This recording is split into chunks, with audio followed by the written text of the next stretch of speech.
Well, when it comes to our financial woes in this country, there's a common perception that only a few things are to blame. The reason why we have the national debt at the level we have is because of spending, and also the dramatic expansion of entitlement programs without paying for them. This is a budget-busting health care bill that I think is going to bankrupt our country. Bottom line, we can't protect these entitlements and also have the national defense we need to protect us in a dangerous world. Well, very rarely do we hear people saying defense spending needs to be cut. And in fact, most people are constantly saying we need more and more. Well, here's something to think about. The U.S. Inspector General for Iraq Reconstruction now says taxpayers have been funding a $200 million program to train Iraqi police that is neither wanted nor needed by those it's aimed at helping. It's called the Police Development Program, and it's actually the largest State Department program in the world. So it definitely begs the question, what did we get for our money? To help answer that question, I'm joined now by John Glazer with antiwar.com. Let me ask you this, John. I mean, what's the deal here? How does this happen? How does so much money get wasted without being questioned, at least, without accountability? Well, the waste is practically built into the system of how things work. I mean, this is just one report about one program. If we go back a few months, I think it was in October 2011, the Commission on Wartime Spending in Iraq and Afghanistan found that 60 billion, with a B, of U.S. war funds were lost due to waste, fraud, and abuse, and criminal activity and corruption and so forth. Later on, the Commission said we won't release our final details because there's sensitive information. Sensitive apparently meaning uncovering government waste, profligacy, criminality, and so forth. So it just seems strange to me. If I want to go and join a gym, not only do I have to fill out a bunch of forms, I have to commit for a year. I have to, sign something that says if I get hurt, it's nobody's fault but mine. This is the largest State Department program, and yet there's nothing even in writing from the Iraqi people saying they wanted it or were willing to take part.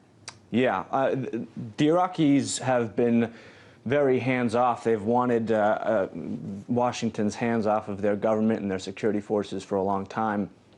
But we need to think about as well, not only is this being wasted on a population that doesn't want us intervening, but it's also going to, what has happened already is that we've propped up this security apparatus in Iraq, which has no respect for human rights at all. It's basically an armed force for the Prime Minister Maliki, who's crowded out Sunnis and Shias and Kurds, and is creeping towards dictatorship. So, I mean, this kind of waste is inherent in the fact that we're even giving any money to Iraq at all.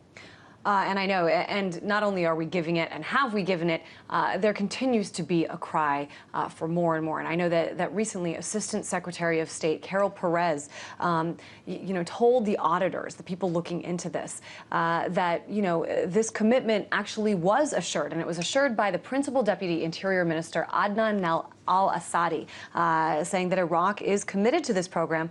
But apparently that same man told those same auditors, and this is a direct quote, that the program is useless.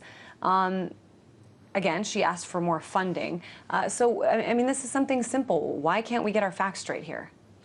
Yeah, it's a good question. This is the way government operates. I mean, even there's a woman that now works for the Center for Strategic International Studies that used to be at the embassy in Iraq, said from the beginning that this was a bottomless pit for the U.S. This is how things work, and you're right. People keep arguing for more and more spending. I mean, the amount that we've wasted on war and defense in the past 10 years is just exorbitant. I mean, maybe $4 trillion. But John, I mean, you know as well as I do, there's so many people, especially in the last 2 years in Washington, those who call themselves, members of the Tea Party, who say that government spending, especially on unnecessary programs, should be cut, should be questioned. Why can't it be questioned when it falls under the umbrella of defense as well? Clearly, most people involved here would say that this was a wasteful program. Yeah, I think there's two things. First of all, the nationalism that exists in the American ideology props up so much fervor for government spending on defense and war and sort of flag waving and stuff.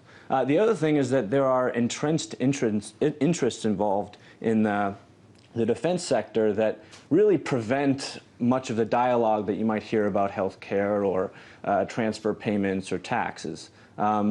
We spend currently about as much as the rest of the world combined on our military, 6 times more than China, the next up. So much of what we do is wasteful, but it puts money in the pockets of really rich military-industrial complex organizations and corporations. So. Some of those defense contractors do seem to, as you say, stifle the discussion. You brought up the embassy in Iraq, and so not only this specific program that we're talking about, the largest State Department program, the U.S. embassy in Iraq is also the largest, and I think we have a picture of it. Oh, no, that's not it. Anyhow, this embassy, here it is. It's absolutely huge. It's going to make it so that thousands and thousands of not military troops, but contractors have to stay, and some troops as well. What is the purpose of this if we had no intention of staying in the country? Well, we did have an intention of staying in the country, and in fact, the Obama administration had been pressing the Maliki government for months and months and months to try and maintain some contingent force there that could have been anywhere from 10,000 to 30,000. And when the Iraqis said no, Washington wasn't happy about it.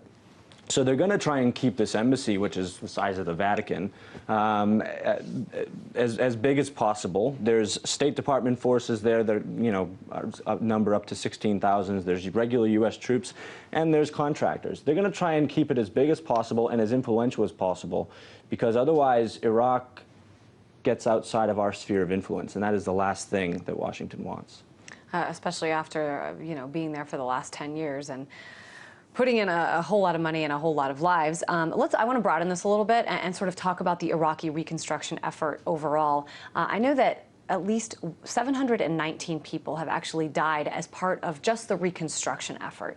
We have a breakdown of some of those numbers: 318 Americans, 271 Iraqi civilians, 111 third country nationals, and then 19 others. That seems like a lot of people dying in a country that's no longer at war. What do you think those numbers account for? What do they mean? Well, the insurgency is really ongoing in Iraq, and that's the quiet little secret in Washington.